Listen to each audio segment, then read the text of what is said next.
His Excellency Shri Manjeev Singh Puri, Ambassador of India to Nepal, who is also yet to arrive.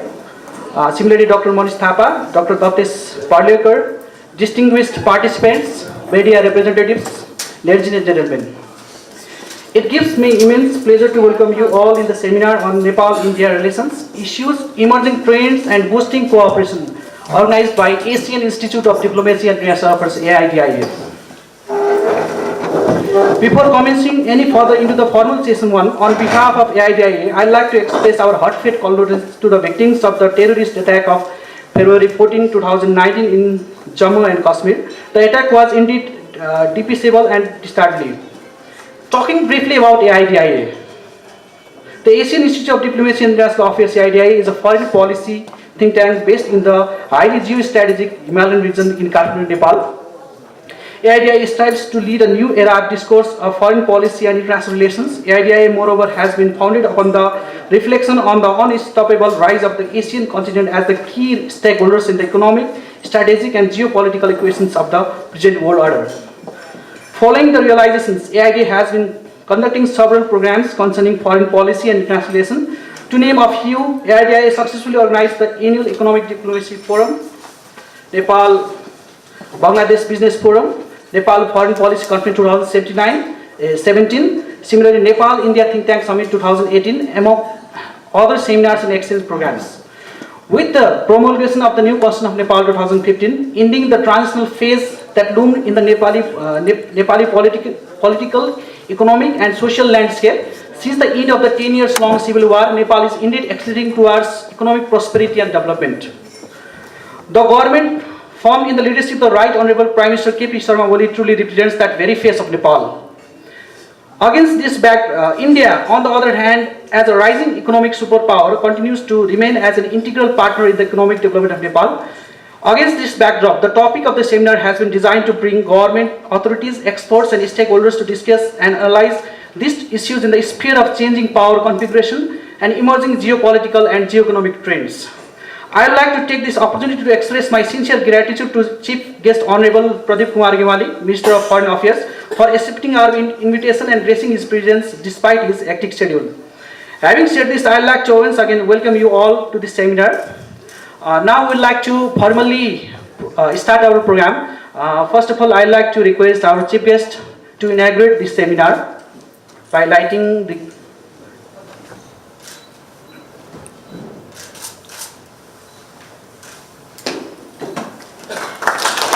Thank you, Honorable Chief Guest. But they don't need the elaborative introduction, at least to this hall, participant presented inside this hall.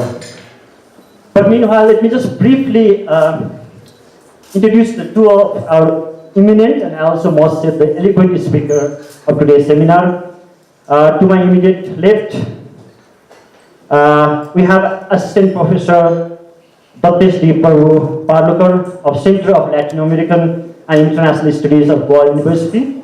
He is also the visiting faculty of John Nesbitt University of Serbia and Naval War College and Vice President of Forum for Integrated National Security. He is also the co-editor of many books and has published an ample amount of research journals. He completed his PhD from Johns Hopkins University in International Relations, and he is also associated with the AIDIA in capacity of advisor. Similarly, alongside we have Professor Dr. Manish Thapa. He is the research professor of the Institute of International Relations at the University of Warsaw, Poland. Prior to this, he served as a department head of peace and conflict studies at University of Peace in Costa Rica from 2015 to 2018. He is also the co-editor of the book entitled India in Contemporary World, Polity, Economy and International Relations, including other numerous books and journal articles. He completed his PhD from the Tokyo University in International Studies and postdoc from Warsaw University. After this, we have our special guest, Honorable Former Minister Chitra Yadav. I request her to please be seated on the dais. In order to set the scene for the today's seminar discourse, let me briefly put some point. It is evident that Nepal-India shares the plethora of partnership, including economic, trade, security, defense, and so forth. While we do have that intense kind of cooperations, definitely there are some issues. Most prominently, border demarcations, and then trade imbalances that we have with India, among others. But as EPG had already submitted the report, maybe it will be pragmatic to have an intense discourse after it is available in the public domain. But at the meantime, as we are talking about the emerging trend, it is not fundamentally related to the Nepal and India only, but we also need to analyze the international power dynamics, and as well as the development, significant development that is taking place in the South Asian region and Asia as a whole. So I guess our distinguished speakers, the guest and the speaker will deliver their thoughts on the issues and the emerging trend that is happening between Nepal and India, and at the meantime, what are the pragmatic foreign policy approach that Nepal and India should have in order to maintain the very intense kind of cooperations. So having said that, let me just go with the Professor Dr. Manish Thapa. So it will be great if you provide the holistic insights in about 10 to 12 minutes. Then afterward, after listening to every speaker, we'll just go for the Q&A session. Another time also for the query. Sure, wherever you feel comfortable. Thank you very much. Good afternoon all. Honorable Foreign Minister of Nepal, Pradeep Kumar Gyawali. Honorable Former Minister, Chitra, Lekha, Yadav. Distinguished members in the panel. Ladies and gentlemen. Thank you, AIDIA, for inviting me and giving this opportunity to express my view on Nepal-India relations, issues, emerging trends, and boosting cooperations. As we see in terms of relations, no two countries share a more intimate and complex relationship than Nepal and India. Both countries share so much in common, which makes this relationship more complicated and complex to define in academic terms. We share historical, cultural, religious, social, and linguistic similarities that makes this relationship very special to both countries. In 2012, I was invited at JNU to express a similar view on Nepal-India relation, and there I opened in front of Professor S.T. Muni that our relationships are severely complicated by opinion makers like us. Like us, I meant like in academia, like me, or in media, in other words of Noam Chomsky, the manufacturing consent, and bureaucrats like Ambassador who was supposed to be here, Ambassador Puri, and our Minister, who deals on the day-to-day official functioning of this relationship, which sometimes get out of proportion due to several complexities of each other's realities. We love to make complications, especially looking at relations, so that we have some matter to discuss and to work on. But in reality, our relationship is so simple and intimate that we are a natural family. Last week I was in Delhi, and never did I have a feeling in any country in the world. I've traveled more than 65 countries, as a home when I go to India. Interestingly, I was talking to a Bihari and a Nepali who was working in a restaurant. They were almost eating in the same plate and sleeping on the same bed. So, the complexity of relationship is such that it's always very, very difficult to basically entangle in just a matter of words. Our relationship is so intimate and special, especially for the other commentators as well. For example, simple example, our Chief of Staff, Army Staff is correspondingly acts as an Army Chief of each other's country. I try to explain, this kind of arrangement to my European colleagues, and they were so amazed and puzzled regarding, even this kind of an arrangement. Thus, intensity and vitality of our relationship is so unique that no words and theory can explain it easily. Having said this, obviously we have some issues in our relationship, which will definitely define how this relationship will mature further in these to come. Prime Minister KP Oli and Prime Minister Modi both has prioritized to strengthen this relationship.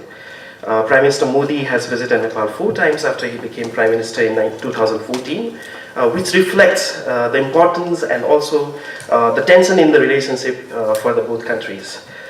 In these 5 years of Prime Minister Modi's period, Nepal-India relationship is in a roller coaster ride of hope and despair. Prime Minister Modi's first visit rekindled our relationship to heights of hope, followed by sharing the pain and supporting Nepal during the earthquake. Since then, obviously, Nepal-India relationship is marching in a positive direction, but still there are some sticking issues which still hinge in between the cordial relationship that we have. I'll particularly highlight 2 major issues, even though there are multiple issues that both parties need to resolve swiftly. The first major sticking point in this relationship is the implementation of the report of Eminent Person Group, EPG, on Nepal-India relations. My visit to Delhi last week, I came to an understanding through my sources in New Delhi that Prime Minister Modi is hesitating to accept the report at the suggestion of Indian Security and Intelligence Agency. My personal view on this is that EPG report holds a great prospect for realistically boost bilateral relations by going beyond all the rhetoric and platitude employed to describe Nepal-India since the decades. If there are any issues to be resolved, I think both sides should be ready to even include the security and intelligence agency of the both sides to resolve any doubts that each side may have in order to expedite its implementation. So obviously this is a very sticking point, and fortunately the ambassador Nilambar Acharya, who is one of the member of the committee of EPG, is now the ambassador in Delhi. So I hope that is one of the striking point that we will oversee in terms of this relationship in days to come. The second aspect, which is basically not so much debated and highlighted, is the demonetization and its subsequent effect and impact in Nepalese economy. At present, individuals and businesses in Nepal were holding to an estimate of 146 million US dollars worth of Indian rupees bill. About half of that amount is thought to be parked in Nepal Rashtra Bank, our central bank. So this is particularly lopsided policy towards Nepal vis-a-vis Bhutan, as Bhutan is reported to have exchanged 1.2 billion worth of Indian currency, which accounts for nearly about 16.8 million US dollars of currency in May 2017. This obviously is also another striking point, because having so much of worthless money to be parked in this country, obviously that also directly and indirectly impacts in terms of our relationship. So I think that is the next striking point that we really need to deal immediately in order to strengthen this relation and also to basically ease that impasse. Let me now discuss on some of the emerging trends, as we do not have a lot of time, which may impact on the direction of our relationship. The first and the foremost emerging trend will be the upcoming Indian general election, and its results may change the course of Nepal-India relation. As this election, as far as we get the news from the Indian media as well as most of the commentators, it's seen as a difficult obstacle for Prime Minister Modi. If in any case there is a change in guard in New Delhi, then my prediction that the vitality of Nepal-India relation will lose some steam in New Delhi due to the demise of neighborhood first policy, which was embraced by Prime Minister Modi. One of the genuine effort, despite some backlash, Prime Minister Modi has always gave an utter importance of mending Nepal-India relationship, which in general is not so priority of the UPA, United Progressive Alliance, led by Indian Congress Party. As we have seen over the decades that the intensity of prioritization of the relationship, especially looking to Nepal, is obviously different in terms of in terms of UPA and NDA. But if the guard continues to rule India for another 5 years, then my prediction is that PM Modi will continue to prioritize Nepal-India relations, and most probably we'll see significant progress in the bilateral relation if we can work on the 2 sticking points that I have discussed earlier. The second emerging, and I think this is most important, dimension which impact Nepal-India relationship is also India-China relations. And especially that is much more on our side, on the Nepal side. For Nepal and its economic prosperity, India-China relationship is also a very important factor. The heightened stress in the relationship will paralyze Kathmandu on cementing equidistant foreign policy between India and China, and thus it destabilizes our ability to take advantage of rising India and China. My particular prediction is based on the diplomatic stress that we are observing in the region, particularly due to the competing strategy of Belt and Road Initiative vis-a-vis Indo-Pacific strategy of United States and its ally with India as a front partner in South Asia. As Bruno Macias highlights in his book, Belt and Road, A Chinese World Order, and he quotes, and I'm quoting him, that if India and China are able to align their foreign policy, if their leadership rekindle the revolutionary spirit that once brought them together, then Belt and Road's chances of success increases proportionately. So it's not on the matter of our side also, but for also with India, and for the survival and the success of the whole Belt and Road Initiative. Obviously that is also very important even for India, or for China. But if India decides that life within the Western order will be better than under alternative arrangement, the Belt and Road will struggle to meet its original ambitions. Thus, India-China relationship is a major emerging factor on how Nepal-India relationship will mature and function, as now we are undergoing stress due to the competing geostrategic realities of China and the West. Now, with the time I have, let me talk about how to boost this cooperation.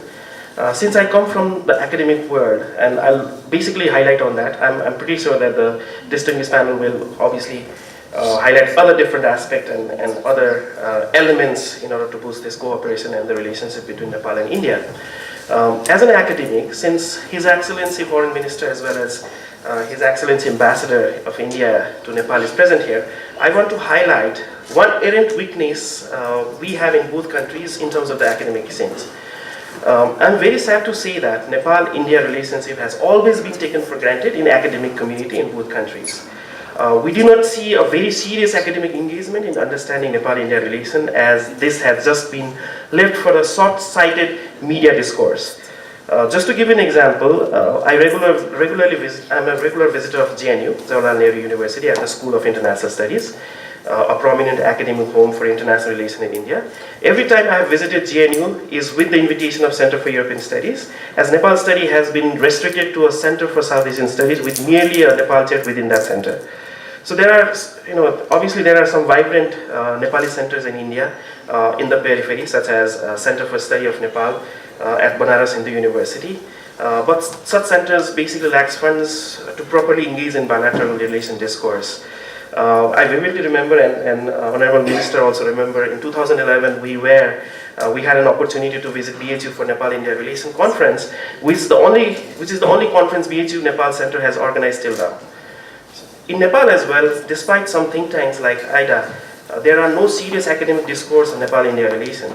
But if I talk about Nepal-China or India-China Study Center, there are floods of such academic think tanks existing in both countries, and obviously working on different academic discourse in terms of really understanding the intricacy of this relationship in academic terms. Thus, both countries should encourage exchange of academic discourse on Nepal-India relationship, as the academic discourse is still haunted, and with due respect, by the generation of Professor S.T. Muni on the Indian side, as well as Professor Lokranj Balal on our side, and it has to move beyond that generation with the perspective taking into account geopolitical and geostrategic realities. Due to lack of time, I want to conclude here so that we can discuss more during the Q&A session. Thank you very much. Thank you, Professor Dr. Manish Thapa, for your insight. Now, without delay, I'd like to move with the Dr. Dattesh Parulekar, Assistant Professor of Goa University, for his remarks. And I'd also like to formally welcome His Excellency Ambassador of India to Nepal, Manjeev. Good evening, everyone. At the outset, it's indeed a pleasure to be back at AIDIA and to have the opportunity of speaking in the presence of His Excellency the Foreign Minister, the distinguished Ambassador, and other distinguished co-panelists. I think this is a very timely and a very pertinent exercise that's being conducted to take a look at the state of play of India-Nepal relations in the larger context, not just of the bilateral relationship, but also in terms of how you can map this in the overall regional context. Now, let me begin by talking about what happened very early on in Prime Minister Modi's premiership. The BJP at its national executive outlined in its resolution 5 elements, what it called as the 5 S's of its foreign policy. This was essentially Samvad, Samman, Suraksha, Samruddhi and Sabhyata evam Sanskriti. And I think no country in India's neighborhood, I think, exemplifies all 5 elements in intertwining with India than I think this. If India-Nepal relations have to achieve its optimum, then there has to be mutual respect, there has to be samman, because there is a lopsided asymmetry in the relationship which is immutable, which is a fact of geography. There has to be a free, frank, candid dialogue so that political hiccups can be overcome, and we are now seeing that process really in place, the way in which Prime Minister Modi and Prime Minister Oli have struck a relationship, and one hopes that this relationship can be taken forward. And this will certainly have an effect on the overall relationship. The issue of security is something that cannot be divorced from either country, because both countries need security, and the best framework to bring about security is in a common cooperative framework.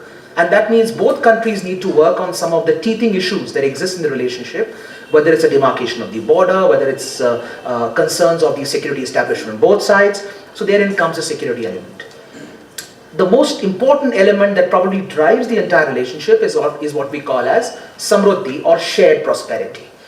Because what happened to Prime Minister Modi and his whole neighborhood policy was, if you just think about it, when he outlined his neighborhood policy, what was the first unilateral initiative that he declared? He said that the first project the Indian government would unilaterally initiate for South Asia was not a road, it was a satellite, what he called as a SARC satellite. And I think if we understand that the SARC satellite is not just a symbolic exercise, but it actually goes to the heart of capacity building of societies and nations, I think we'll understand the kind of vision that South Asia is setting for itself. Today, South Asia is in a very interesting space. On the one hand, there are challenges in South Asia, which are the normal sovereign challenges, and we are seeing what happened last week itself, and that also has a part of baggage of South Asia. But South Asia also has a unique opportunity, because no other region, in a sense, blends the maritime and the continental divide as South Asia does. So within South Asia, you have a region that is continental, you also have a region that is maritime. You have parts of South Asia that's peninsular, and you have parts of South Asia which are landlocked. And what this does, it makes countries come together and forge a common set of values which can drive the relationship of South Asia. And I think if any 2 countries can do that, it is India and Nepal. I think right now, what's the big news that you seem to be carrying in Nepal, which is your policy on your ship. Now, why would a landlocked country like Nepal want to acquire a ship? I think it effectively talks about the ability of India and Nepal to be able to look beyond just the border, to be able to look beyond just traditional issues of security, and to be able to look at new issues of economic interdependence, which will have transactional impact not only in Nepal, but also across the border into the eastern vector of India. If you look at the whole area of South Asia today is facing certain challenges as well. And one of the major challenges is that it's not a bounded region any longer. It's a region that right now is looking at regionalism processes outside South Asia. So South Asia is looked on as a conduit to India's Act East policy into Southeast Asia. On the other hand, South Asia also becomes critical from the point of view of strategic sea lanes of communication. And South Asia also become important because in many ways it's like a cockpit that sits in the middle of Southeast Asia and the Western Indian Ocean. So in this kind of a context, we cannot take a view, and that is true of India-Nepal relations as well, where we'll be able to totally exclude external powers. If anything, you have external powers who are crowding this particular space. The China factor remains the big bugbear in the room. There will be Japan as well. There will be Korea as well. These countries are obviously looking to engage parts of South Asia. And that's why the best way for India and Nepal to be able to forge a mature relationship is not to get bogged down in the China factor. Because as I say, you have connectivity and you have connectivity. You have infrastructure and you have infrastructure. All infrastructure is not uniform. While there is definitely scope for physical infrastructure to be able to leverage your country to a whole new level, there is also the need for softer infrastructure that can do a lot in terms of societal capacitation. And I think what India brings to the table is not just the fact that we're looking at standalone projects, but we're actually looking at trying to build corridors of prosperity. If one thing that Prime Minister Modi has been speaking ad nauseum, when he said information, highways to highways, what was he talking about? That we have to go beyond just physical capacitation of countries, and we are seeing certain examples in our neighborhood of what just singular physical capacitation can do. There are countries in our region today who are so badly leveraged in debt that these countries are now looking at somebody to bail themselves out.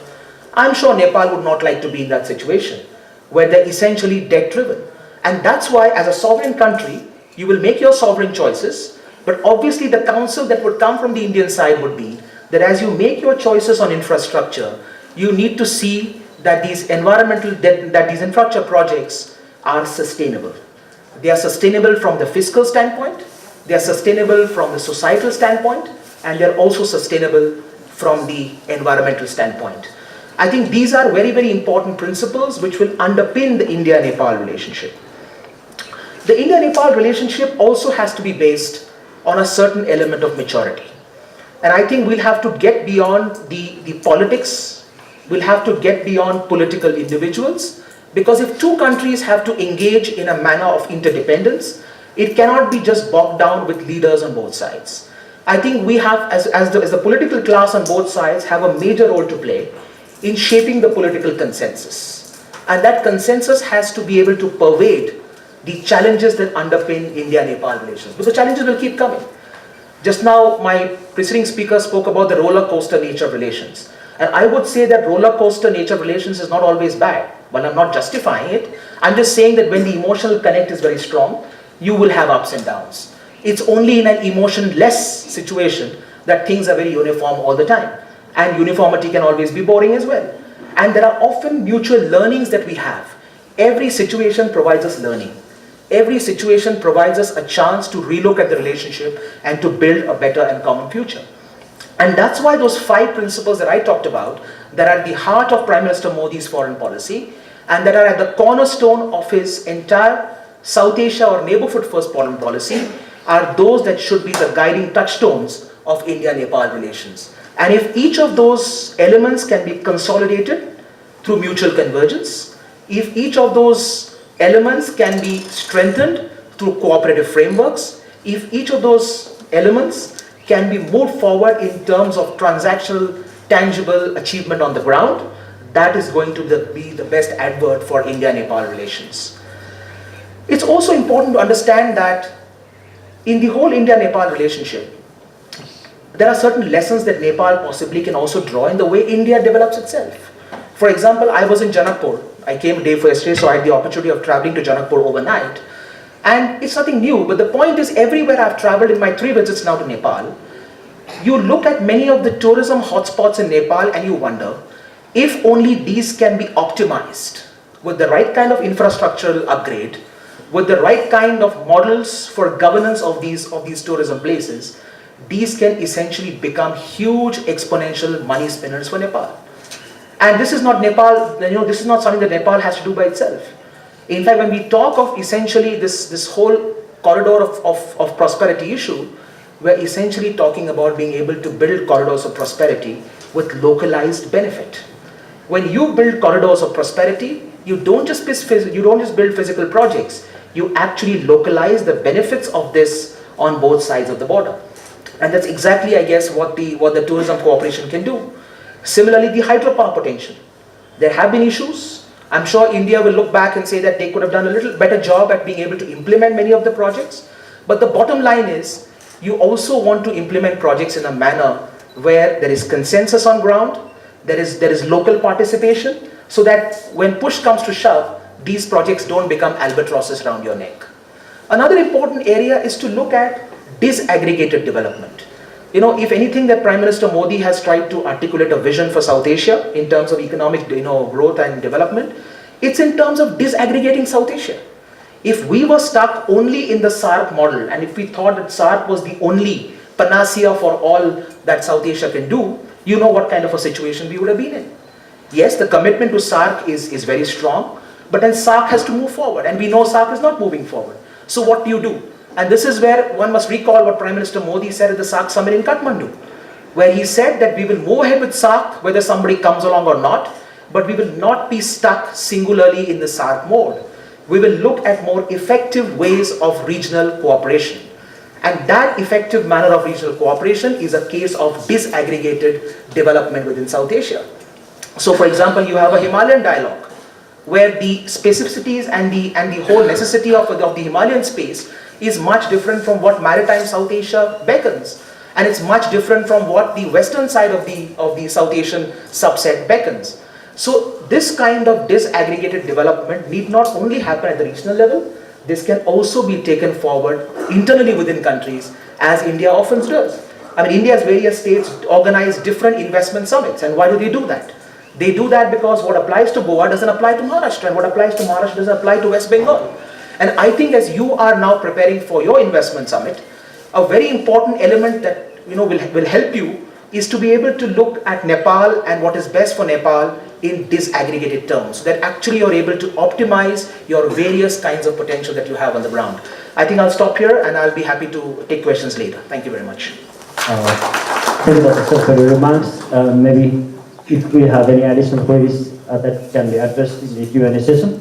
Now I'd like to move with His Excellency Manjeev Puri, the guest speaker of today's seminar, to deliver his remarks. Sunil, thank you very much. Your Excellency, the Honorable Minister of Foreign Affairs, Mr. Pradeep Gyawali, Madam Chitra Lekha Yadav, former Minister, colleagues on the dais, and friends, all of you are gathered here. Look, at the outset, let me apologize for being a little late. It flows from the simple fact that I live next door. So today is Sunday. I was hosting some people for lunch and they thought that, you should just continue. And Sunil, I'm very grateful to you for having interrupted the lunch. So I could tell them I had to come here. Thank you very much. Sorry about this. Friends, I was supposed to have spoken somewhere at the beginning, but I thought it was a good idea that I could listen to the experts and then say a few things to you. But anyway, the organizers have reversed back and gone to the original point, which is perfectly legitimate. So let me say a few things to you. I want to bring you back to the title of this get-together. It isn't regional action. And I'm not sure that's some kind of emerging trend either. And it isn't about what Mr. Thapa mentioned here as the three-letter word which sort of spans everything that most people tend to think of. It isn't any of them. And thank you very much for mentioning that somehow or the other our academic discourse is one which tends to take itself for granted, both within academia and within society in general. I fully appreciate what you said. Some of you would recall that Sunil had organized this think tank summit here about 6 months back. And one of the critical outcomes of that was a decision among everyone that we need to try and do something about building a more structured academic discourse. And perhaps we need to take the lead on that, on reinvigorating the centers for Nepal studies. I have been to the one in Banaras Hindu University and I must say, I agree with you. I'm not even sure if there's a temporary professor there and nothing much happening. The JNU South Asia Studies Center is active and it does a lot of work on Nepal, mind you. You may have been invited by the European Studies Centers because the International Relations School there is particularly active, but I think we need to do much more than that, and I fully agree and appreciate what you said. Dr. Parulekar, I am very happy to welcome you here, along with everyone else here, and the fact that you mentioned it's your third visit pleases me to no end. That's particularly good, because I think in some ways you've answered his question that academia is making the efforts itself, and very nice to hear what you said. I'm also grateful to you for, drawing in some of the regional elements. Friends, let me say a few things to you, which I say very often, and several of you hear me, so I'm kind of old news, so these are the people that you should ask these questions to. But I want to point out something to you between Nepal and India, which I'm afraid is nothing to do much with South Asia. Can any of you think of any two countries in the world where the level of people's relationship is as good as India and Nepal? I don't think many of you will be able to. I could give you a few examples, but that's simply because I'm in the business of finding such examples. But let's leave them out. It is this relationship which drives forth. Our relationship has driven it forth for at least 70 years that India has been independent and Nepal from before that. And it is this relationship which will define what happens in the future. It's the relationship of the people. And it's the relationship of the economy and the society. Now, I say this fully cognizant that physical geography may not change, but geographies can change. I'm very cognizant of that. And I believe it is in that context that all the major efforts of our government, especially in the last 3 or 4 years, hugely stepped up efforts have been made. And these efforts are to ensure that the geographical connect continues to remain strong and continues to remain a connect which is vibrant and which takes things forward. Let me give you a few examples. These are telling examples. The only large-scale hydroelectric project in Nepal, and everybody here knows about hydroelectric potential of Nepal, and I think most of you are also cognizant that things haven't really moved. The only large-scale project was recently flagged off by the two prime ministers, which is the Arun 3 project, is 900 megawatts. So there's nothing of that kind at all on the anvil. I'm relatively happy that work is progressing. It will take time. It's a very, very large and mega project. Its abilities to add to Nepal's economic dynamic are already of a huge and unbelievable order. It's not just the electricity that will be produced that will go to India and so on and so forth. No. It's the economic dynamic that a project of that size produces and brings into the fore. And I'm very glad that we've been able to take it forward. Some 75% of Nepal's trade comes across the border from India to Nepal. Some 2/3 of the trade is with India and the rest from overseas all comes from there. Have you seen the last 2-3 days, the amount of coverage among newspapers who are not always very kind to what's happening, who find fault with everything that's happening on the India-Nepal dynamic? How many of them have been noticing and mentioning this electronic tracking system for cargo? And how many of them are recording it? It's simply because that is not just a lifeline for you, but it is the symbol and the meat of our great relationship.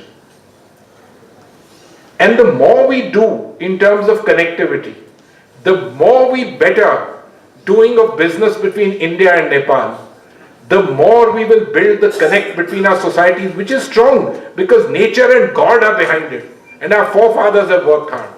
But the more in today's world we will accelerate and take things forward. Europe took 50 years to realize the benefits of being able to freely walk across and trade with each other. They're having some problems, but they've benefited hugely. If any of you have been to Eastern Europe, and if any of you had been there 20 years earlier, nobody would question what a good thing the European Union has been. All of things do not have to be looked at from the perspective of the richest and the toughest economy. But that's how things are. And this is the benefit that we were born with, given to us by our forefathers. Now we are countries and societies which are wedded to each other, and where the relationship is such that it kind of, it rings. Let me give you a small little example, which is very current. You know that just a couple of days back, on the 14th of February, we were once again hit by a massive terrorist attack in Pulwama in Kashmir, where more than 40 of our soldiers of the Central Reserve Police Force were killed in a heinous attack. I must just tell you that this was reported across television here, but I had just picked up the phone and spoken to His Excellency the Foreign Minister that within minutes he understood the need for solidarity and the fact that any of these things which happen between our two countries, the other is immediately impacted. Its impact is here. Its impact is not only in terms of great analysis which goes on, but a realization that we are in solidarity together. And within minutes, he'd had his ministry speak up on the matter, and the Right Honourable Prime Minister had spoken to our Prime Minister. This is the nature of the relationship. And this is the nature of the relationship that you feel for each other. That's why I said, we remember it's people. It's people, our societies, everybody knows each other and they understand. And that's why we stand there in a great way in solidarity on this particular matter. Now I'll end very shortly, but please note that for the last several years, one small blip notwithstanding, India has been the fastest growing large economy in the world. We are already among the 5 or 6 largest economies in the world, and no matter what happens, we will be perhaps among the 3 largest economies in the world in about 10 to 15 years. Now you have an advantage, you have a way of looking at it, you can look at it as an advantage, but let me make the other thing, it's not just China and India being next to you, but the Indian economy with which you are completely dovetailed in every single manner and in a manner of convenience, and where you and your businesses know how to draw maximum benefit for your own benefit in your own direction. As this economy grows, as its technology arm and ambit grows, you are an automatic beneficiary, and we are very happy. Why are we happy? Because remember, in a Samridh Nepal and a Khushi Nepali lies our vested interest. More than any other country in the world, sir. Please understand that. A prosperous Nepal not just means more markets and stuff like this. It means more dynamism among the people, among the societies and the economy. We benefit, we have a vested interest. We want to wish you all the best. Anything that we can do, you're welcome to literally pick and choose. You have other options, you're welcome to take them. Dr. Parulekar mentioned to you options that you need to consider. That's truly your desire and your ways of looking at it. But you have this automaticity of a society and an economy that you know like nobody else perhaps knows in the world. And you have this benefit which can flow automatically. I want to leave this thought with all of you. We will all have many occasions to meet and chat, discuss, but today it's the day for the experts, and I'm very grateful to AIDIA for once again getting such good people together and for being there to try and see what we can do to hand over glitches, but basically dialogue on seeing how best we can leverage the situation as it exists and see what can we do with the future and ensure that the legacy that we've inherited from our forefathers is taken forward with greater strength and greater vigor. Sunil, thank you very, very much.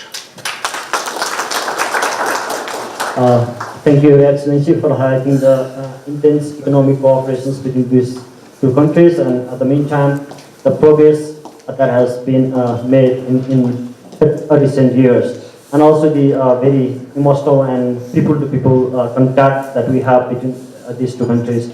So now I'd like to move with the Honorable Former Education Minister, Chitra Yadav to deliver her remarks. First of all, I would like to thank AIDIA, the Asian Institute for Diplomacy and International Affairs, particularly Mr. Sunil Kesi, for inviting me in this very important seminar. chief guests of this program, Honorable Minister for Foreign Affairs, and special guest, His Excellency Manjeev Singh Puri, the Ambassador of India to Nepal, Professor Dr. Manish Thapa and Professor Parulekar, and distinguished participants. This is a moment of immense pleasure for me to be here among you this afternoon, speaking on the topics of India-Nepal relations, issues, emerging trends, and boosting cooperation. Nepal and India bilateral ties are marked by age-old connection of history, culture, tradition, and religion nourished by sages, leaders, traders, and peoples. There are many cultural and heritage sites where leaders and citizens of both countries frequently visit. These ties are multidimensional, embracing all aspects of life from common ecology to civilizations. Many commonalities require joint solution of the problems, whether it is nature or human-induced. Common values and geostrategic proximity surpass the interest of political regimes. One can see security, political, social, cultural, religious, and economic engagements raised by common interest. The uniqueness of ties is cemented by open border, recruitment of Nepalese in the Indian Army, support to each other's efforts in national liberation, democracy, and progress and job opportunities for Nepalese in the Indian labor market as well. The two countries have established diplomatic relations on 17 June 1947, based on the principles of peaceful coexistence, sovereign equality, and understanding of each other's legitimate aspirations and sensitivities. Both the countries share a common platform for the conduction of foreign policy, the UN, WTO, SHARC, BIMSTEC, and etc., and other international regimes pertaining to environment, migration, social development, and regional cooperation. Nepal's participation in these arrangements can enhance greater economic integration by harnessing collectively the potentials and complementarities available in the region and beyond. Geopolitical proximity and non-alignment make both share each other's concern in vital areas. This is the reason Indian cooperation to Nepal remains consistent, sustained, and long-term, undisturbed by political change in both countries or increased leverage of third country. Nepal-India political ties are governed by informal norms of reciprocity than formal treaties of peace and friendship, trade, transit, connectivity, and communications. India is a linchpin for Nepal's effort to diversification in international relations, trade and transit, and establish independent identity in the Committee of Nations. The frequent high-level visit by the leaders of both the countries at various historical periods and recently, and the interactions of security, business, civil society, and people from the bedrock of stable ties. Such visits and interactional, both formal and informal level have infused goodwill, confidence, understanding, and cooperation between the two nations. There are several institutional mechanisms to add fresh impetus and momentum to update, consolidate age-old and multi-dimensional relations on a robust footing. Nepal-India Eminent Person Group has been precisely set up to improve and update bilateral relations and remove the obstacles and problems. Prime Minister of Nepal set a tradition to visit India first before visiting other countries. This indicates the priority attached to India by the leaders of Nepal. Both countries have agreed to move ahead with a new partnership in agriculture, expand rail linkages connecting Kathmandu to Raxaul with India's financial support, and develop inland waterways for the movement of cargo, providing additional access to sea for landlocked Nepal. It has also been agreed to address outstanding matters in a stipulated time frame with the objectives of advancing cooperation in all areas. The porous borders have created security problems for both the countries, especially in areas of cross-border terrorism, circulation of fake Indian currency, smuggling of goods, trafficking women, and penetration of elements that seek to vitiate Nepal-India ties. To deal jointly with each other's security concerns, the two countries have institutionalized Home Secretary level meetings and established joint working group on border management and border district coordination committees.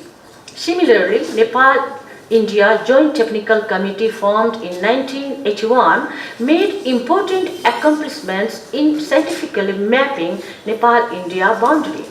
The Boundary Working Group, established in 2014, has taken over the technical works related to Nepal-India boundary. It has already mobilized joint teams in the field for carrying out works relating to construction, repair, and restoration of boundary pillars, preparation of inventory of encroachment of no man's land, and cross-border occupation and observation of boundary pillars.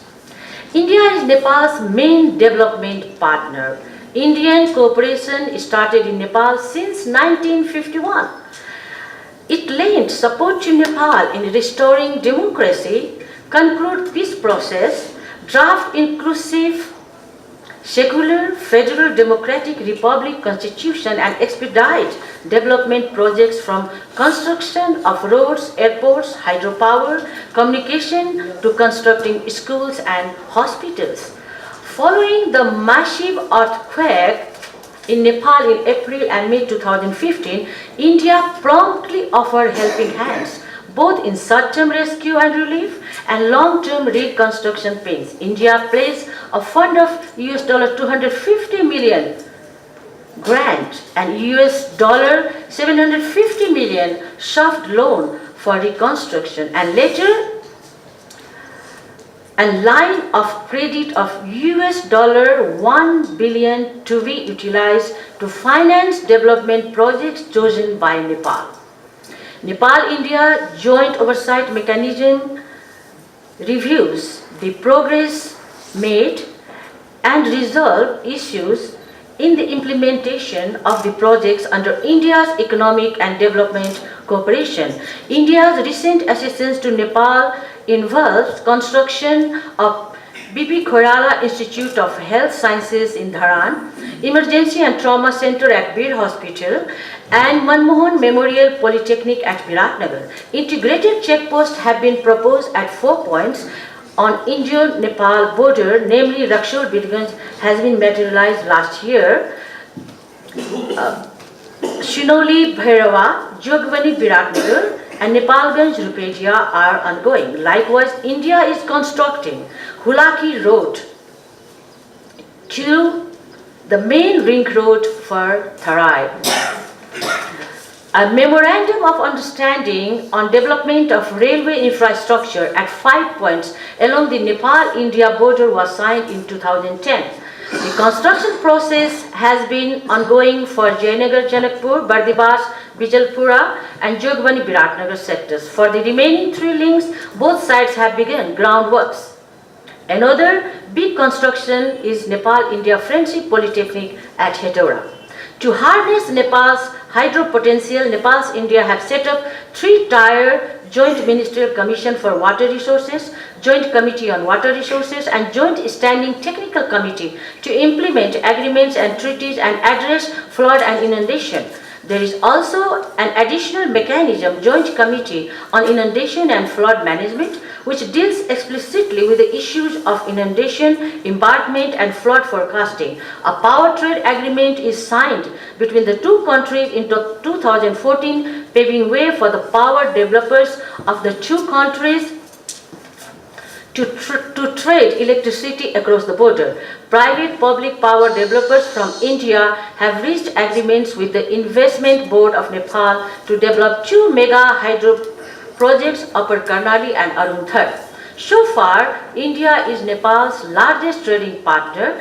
It has provided facility to Nepal for trade diversification. Nepal's imports are 17 times higher than exports. Nepal faces huge trade deficit.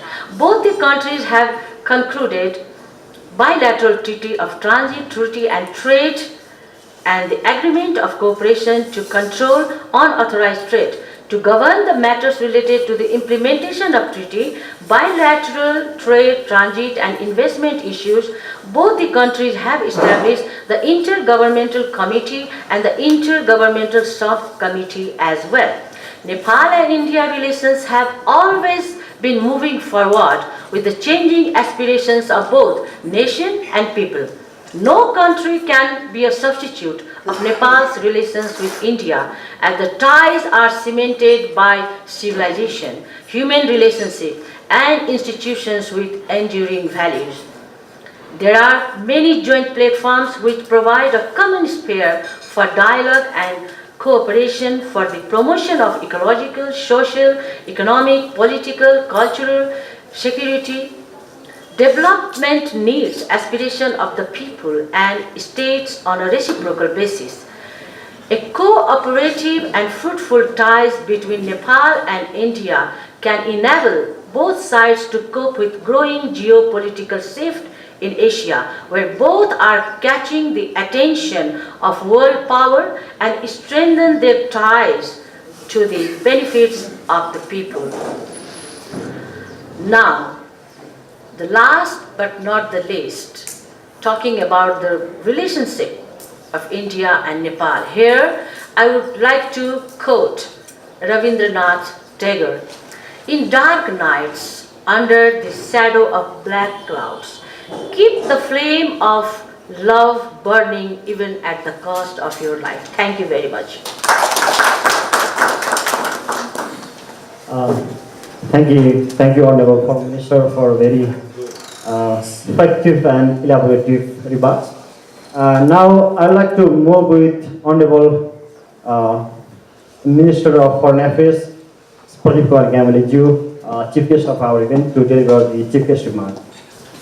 Mr. Sunil, CEO, founder of AIDIA, former Minister, Mrs. Lekha Yadav, Excellency, the Ambassador, Manjeev Puri, Professor Manish and Dr. Dattesh, distinguished participants, ladies and gentlemen. Namaste, good afternoon.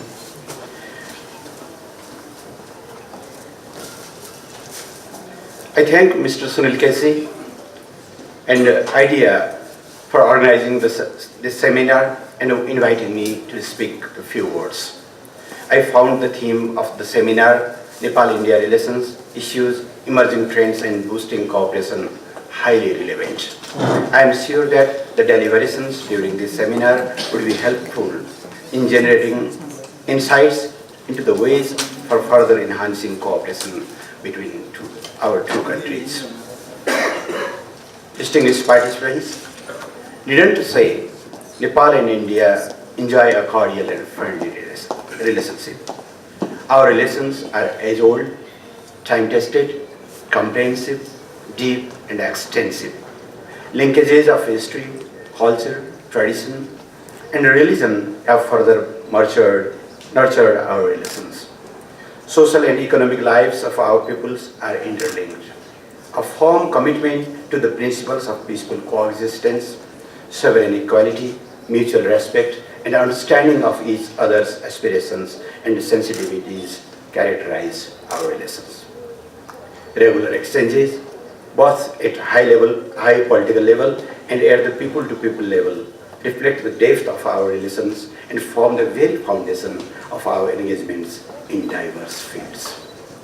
We remain thankful for India's generous support and cooperation in our development efforts over the decades. India's cooperation in infrastructure development and human resource development, among others, has been helpful in achieving socio-economic transformation of the country. Our two countries hold tremendous potential of enhancing cooperation in diverse sectors. Long historical bonds, interdependency in diverse sectors, and a desire of the people of both sides asked us to establish a broader collaboration and common efforts in our development journey. However, the immense natural resources that we have been gifted with have not been properly harnessed. Economic interlinkages are yet to be consolidated. We are yet to be benefit fully from mutual complementarity in many other areas. We need to make further efforts for a meaningful partnership so as to ensure mutual beneficial outcomes. Dear friends, talking about the national context of Nepal, I would like to share with you that our whole focus is on translating the present government's motto of Prosperous Nepal, Happy Nepali into reality. In order to realize this, we strive to achieve socio-economic development and prosperity, building on the dividend of political transformation. However, we will need huge financial resources, including foreign investment in productive sectors in our quest. I am happy to mention here that we are hosting an International Investment Summit on 29th and 30th March this year to invite foreign investors to Nepal. Our full efforts are currently focused on ensuring a predictable, secure, and attractive investment climate in Nepal. In this context, we invite Indian investors to participate in the summit as well as to make substantial investment in Nepal. If worked properly, we can establish a vivid and wide range production, supply, and value chains in the interest of both sides. Tourism is one of the most important areas of bilateral cooperation.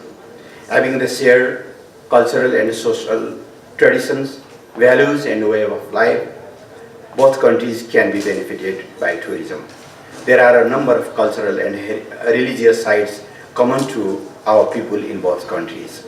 Promotion of linkages between Hindu and Buddhist heritage sites in the two countries would be important to further consolidate cultural bonds as well as to promote tourism. This holds more significance as we continue to promote tourism as a vital sector to contribute to our economic growth.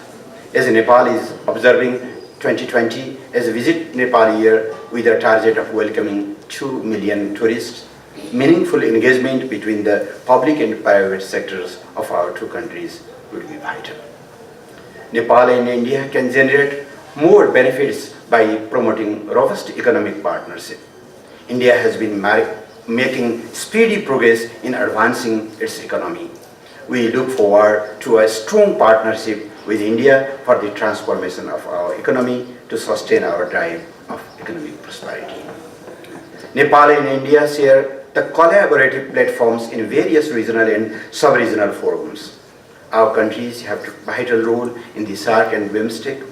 In the pursuit of regional development, we are engaged closely in these forums.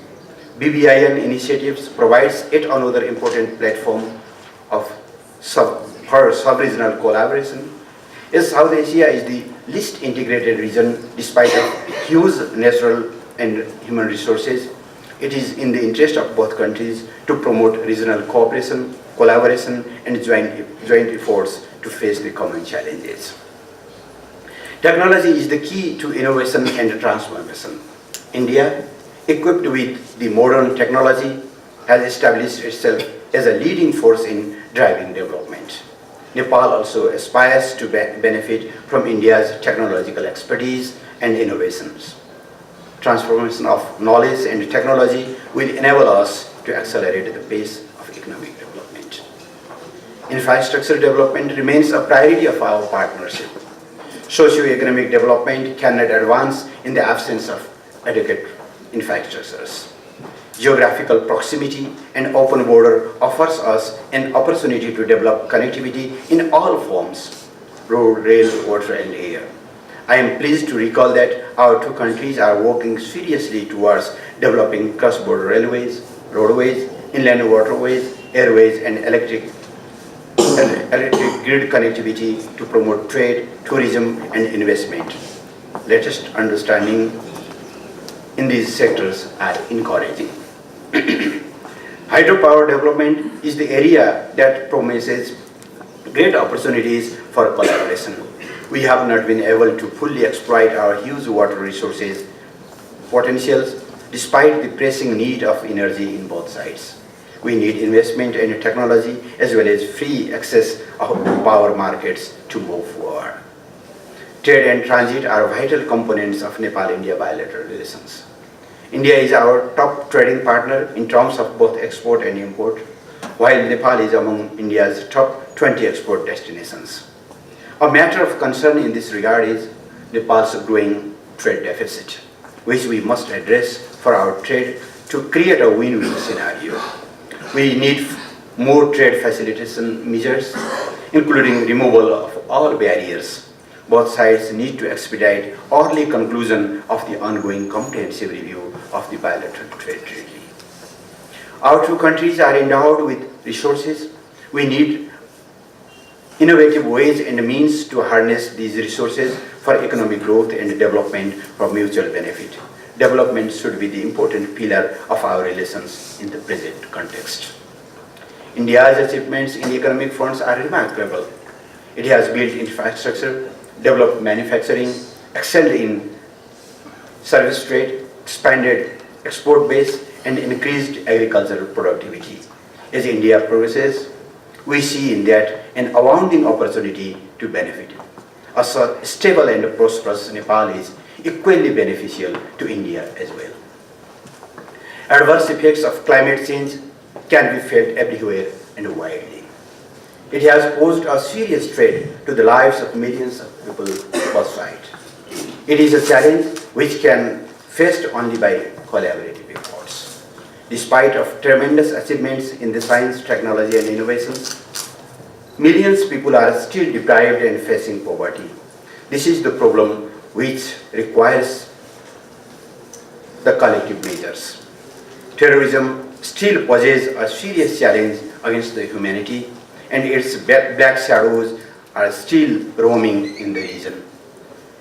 It too warrants the common and coordinated resolve. In the nutshell, our relation requires a higher level of collaboration, understanding, and partnership.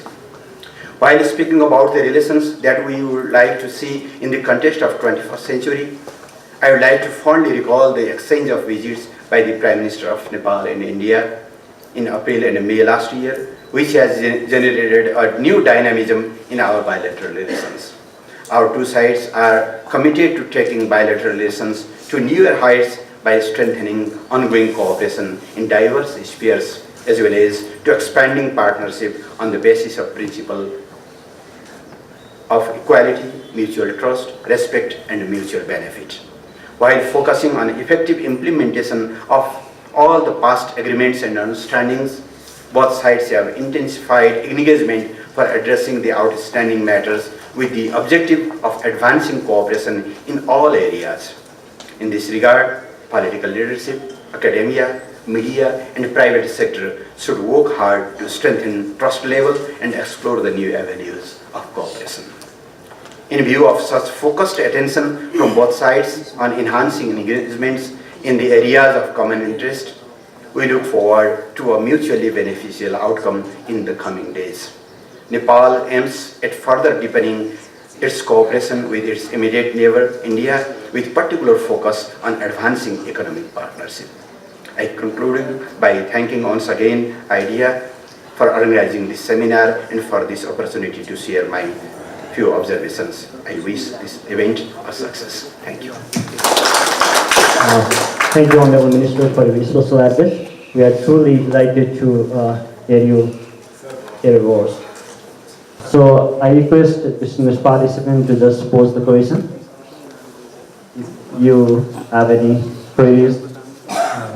But I also request to be very, very quick. Thank you, AIDIA, for inviting us for this deliberation and seminar. I am Dr. Arun Thakur. I am from Center for Economic Development Administration, CEDA, TU, University. Yes, we have talked a lot about the history of the both relationship between Nepal and India. An emerging trend, what is being held nowadays, that is not being told by anyone.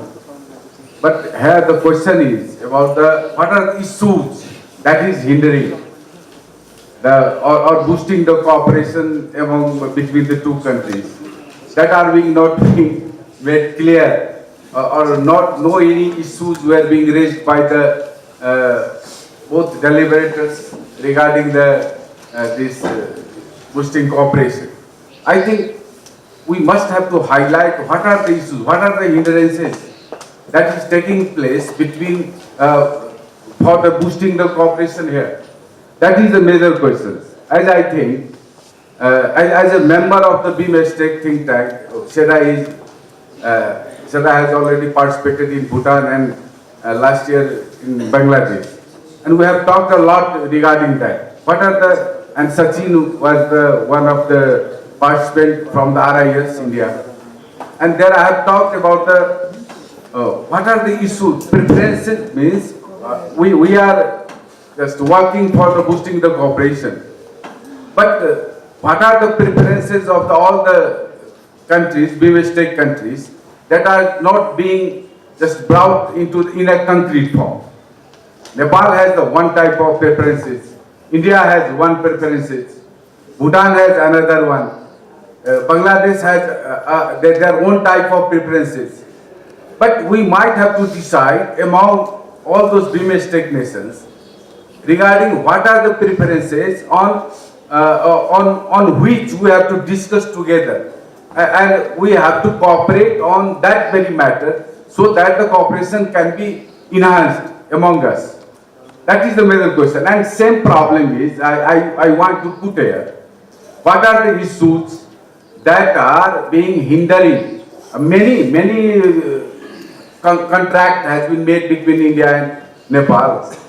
Many organizations are working for boosting the cooperation between the two countries.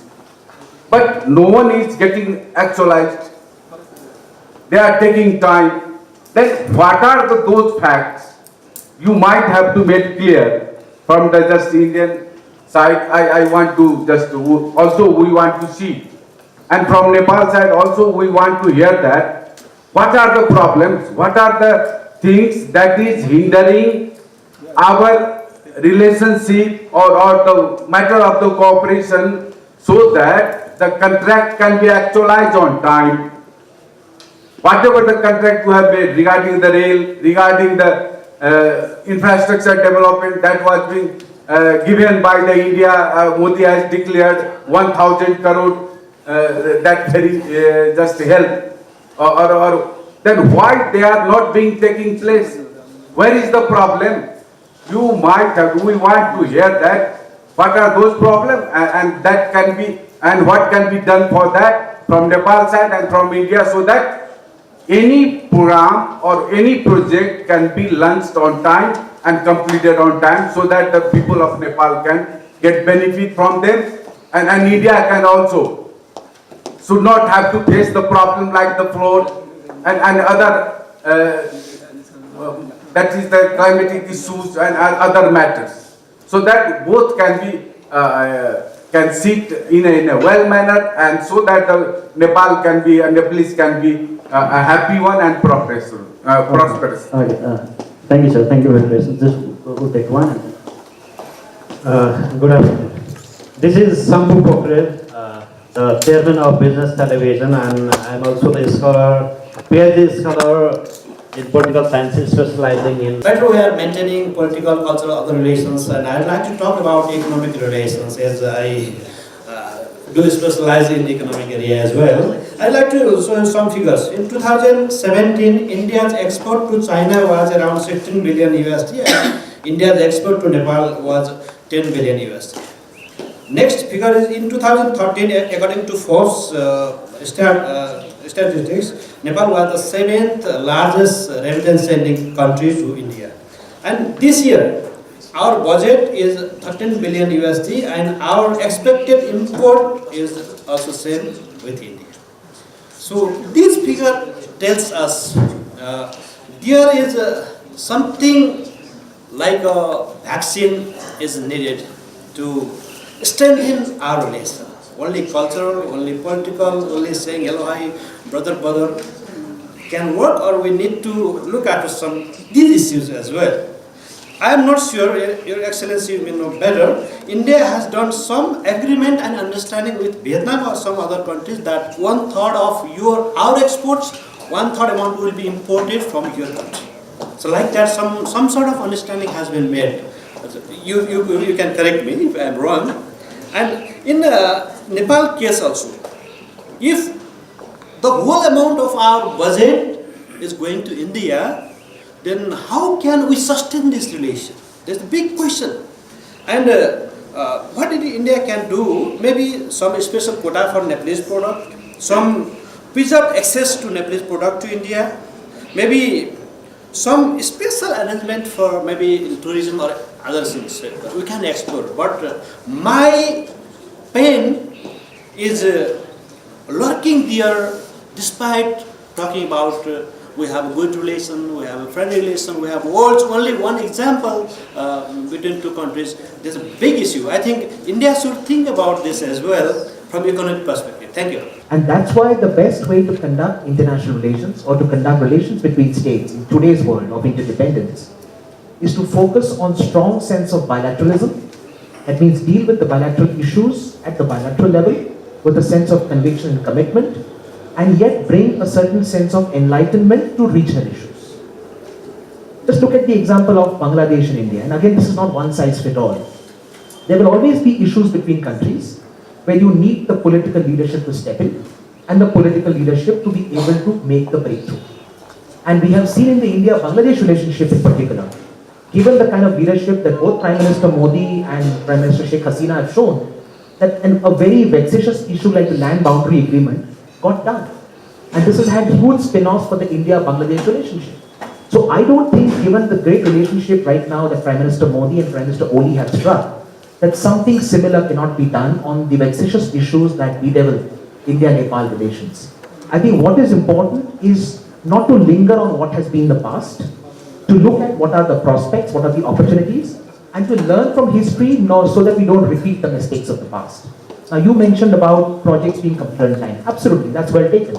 In fact, the crisis of credibility of India in South Asia with regard to completing the projects it has promised is something which is there for everyone to see. And at some level, Indian foreign policy over the years has paid a price for that. But also you have to admire that over the last 4.5 years, a lot of loose ends have been tied, a lot of projects have come on stream, and India in many ways has been able to recoup its own standing in its own neighborhood that it has had for a long time.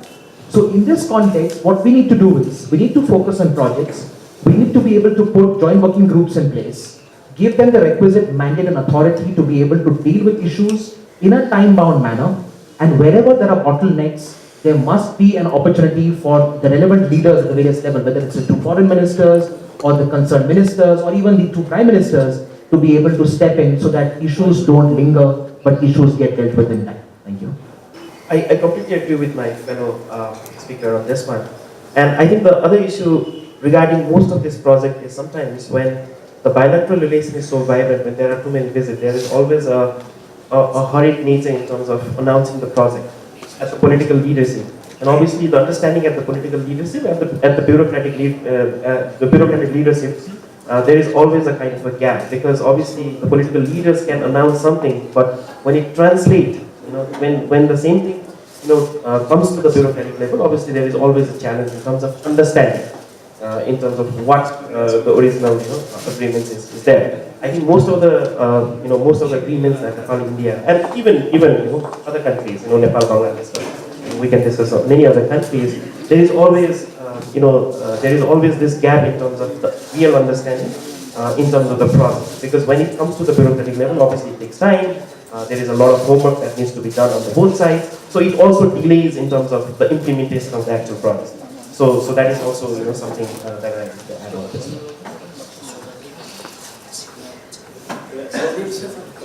Hello.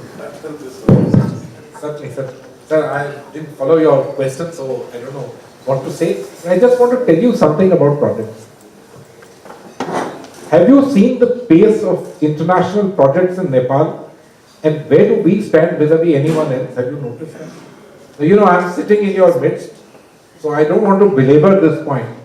But sir, and for my colleagues, I might tell you that the situations between India and Nepal on projects is vastly different from the situation in other places. There are some serious reasons for that. और आपको ये तो पता ही होगा.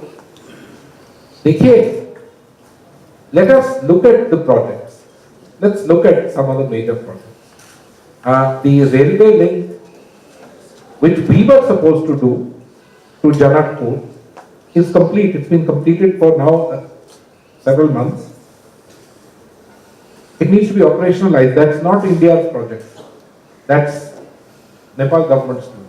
They're working hard on it, but one tends to link different aspects of things.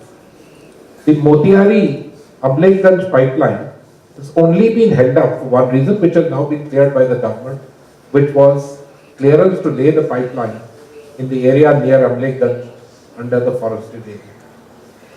Now, I'm not blaming anyone. What I'm simply trying to tell you is that we all need to work much faster, much better, and with a greater sense of purpose. We on our part, you on your part, and I don't mean you personally, but as an institution.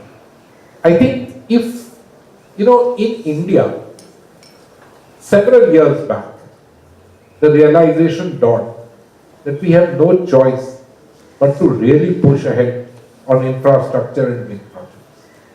And I think the best example is what has happened in India in the last 4 or 5 years in the area of roads, where the per day construction of roads, major highways, has quadrupled.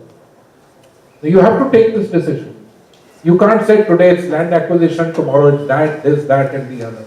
I'm afraid these are decisions which collectively societies and governments have to take, and then you push.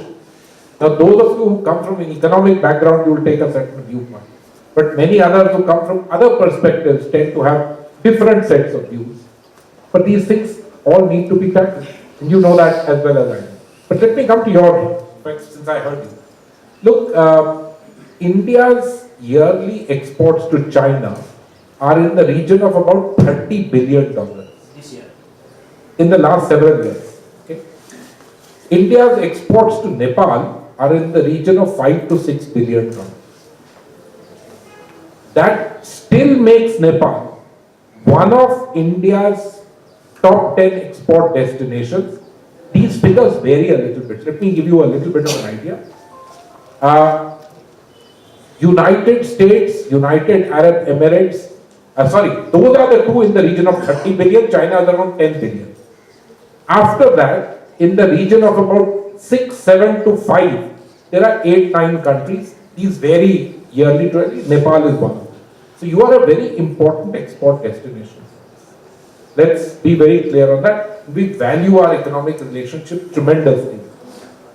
Now, have you noticed why your imports of products has been going up?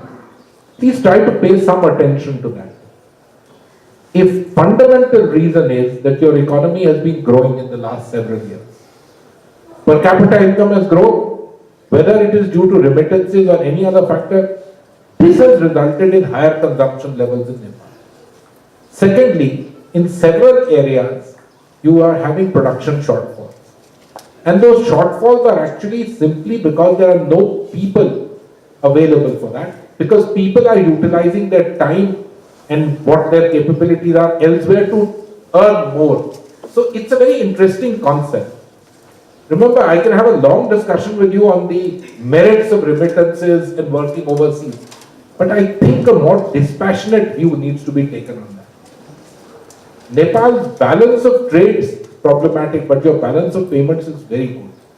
And why is it good? Because something has to give for something else to do better. Now in terms of what you can do, look, you can certainly do a lot in terms of producing where you have comparative advantage. The obvious choice is hydroelectric power.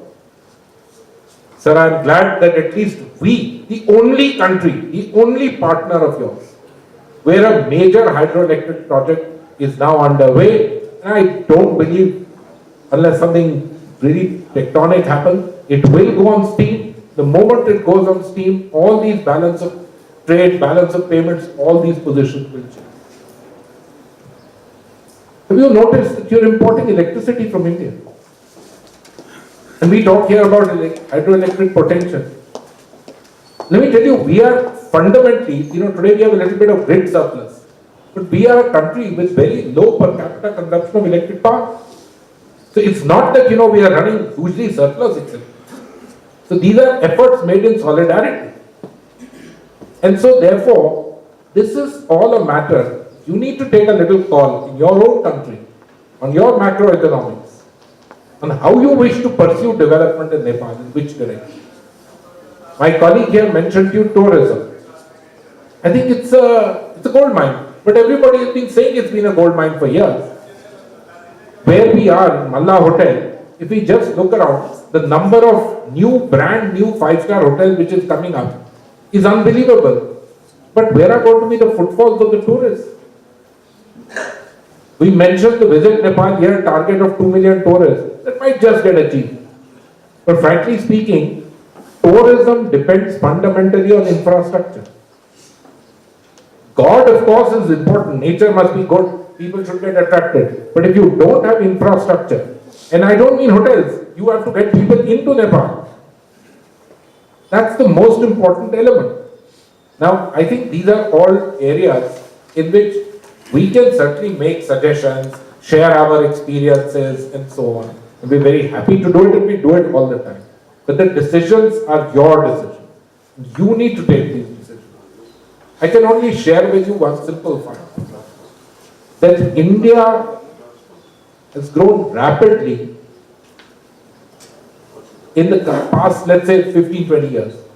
But we made a fundamental choice that we will work on. And in the last 4.5 years, we made a determined choice that we will press ahead with economic development. We will press ahead with infrastructure. We will ensure that we have all the wherewithal for a better life for our people. And that's why today we are the largest growing, the fastest growing large economy in the world. I mean, nobody is in the region of 7 to 8%. And this has been consistently maintained over the last 3-4 years and will certainly go even further. And this is where the crux of the matter is. So these decisions, quintessentially, sir, lie in your own realm. And I don't have the answers. I mean, I have answers, but the decisions are entirely yours. Thank you. Thank you, Your Excellency, for your response. And correspondingly, I'd also like to express a sincere thanks to special guest and our panelists. Now, due to the time constraint, we won't be able to get any more questions. So I'd like to request the chair of the session, Mr. Sunil KCG, to say the word of thanks to this seminar. Good evening. Yes, Honorable Foreign Minister is not here, but the Honorable Foreign Minister is a very good friend of us, and he used to visit AIDIA since its inception 2012, and he's a very good friend and a regular visitor of the AIDIA, and I really appreciate the team member of the AIDIA for inviting him as a chief guest today. And Excellency, thank you so much that I called you around 2:50 at PM, then you arrived here around 3:15 PM today in a very short notice. This is what the significant between the Nepal-India relation. That is what I believe. Yes, we are discussing about the Nepal-India relation. Thank you, Excellency, for coming here and giving us the insight on behalf of the government of India. And yes, we have been working very closely. And we wish the relations should go very strong in the coming days. And India has been doing tremendous support to the government of Nepal and the recent inland waterways connectivity, which I really appreciate in between of the two countries, which really make the doing of business very easy. And there are other projects which are coming up, as you said, the Arun 3 projects, and other many projects are coming up, and the investment summit being organized by the government of Nepal, which India is going to bring some of the key investors from India. So, and let me thank you, Madam Chitra Lekha Yadavji. This is the first meeting of you with the AIDIA, but this is not the last. There will be many occasions coming for you in between of us to interact and greet with the community here with the think tank and the civil society. So we'll have many occasions, ma'am, and I must thank you for coming here and accepting our invitation. So we'll be happy to have you with us again. Manish, thank you so much for joining AIDIA for the first time. And but I have been, reading and watching your views on the television and other media. But you also did a very good job that bringing Prime Minister K.P. Sharma Oli at your university in Costa Rica. Appreciated highly, and I believe that you'll be, contributing a lot in Nepal's think tank movement, and we'll have many more occasions with you, and we hope to be together in many forums. Dattesh, as it is your third visit of Nepal, in the beginning you came when we were like a startup in 2014, and at that time you had the new government, as you are the part of the BJP foreign policy spokesperson. So now again the election is coming up in India, and you are before of that election. So I really appreciate for your visit to Nepal and giving us the wonderful deliberation to our friends here, and we'll be working together in coming days as well. And thank you, Shyamji, for the good moderation today, and the most importantly, the audience who are here to listen, the honorable foreign ministers, ambassadors, and the madam and other speakers. I think you believe us to listen, our speakers, and you have been coming us from various areas. And we believe that the relationship between Nepal and India would go in a very better way. All the time, like we have been discussing about the relationship between India and Nepal, and some of the time, some of the scholars, they ask me like, why only you focus more on the India-Nepal relation? The question is because there has been questions like the media friend, he asked the question to Excellency. So we want AIDIA should be a platform where we can discuss more and more on Nepal-India relation. Yes, the minister said that we had 70% engagement with India, and 100% I would say because we have been using almost all the ports of the India. And recently the government of Nepal has taken the initiative to get the SS of Dhamra port in Odisha and the Mundra port in Gujarat to have a third country SS. So, like there are lots of things, which comes into the discussion. That is what we realize that if we have the business with India and if we have more talks with India, then why not we organize more and more events with India? That is what we did the Nepal-India Think Tank Summit in July 31. Then we did the Nepal Inland Waterways Summit. After that, you can see that there has been lots of progress happening. So we have to realize that, and we believe that economy comes first. So wherever the economy goes and we organize such kind of events, and even we are doing the things with Bangladesh.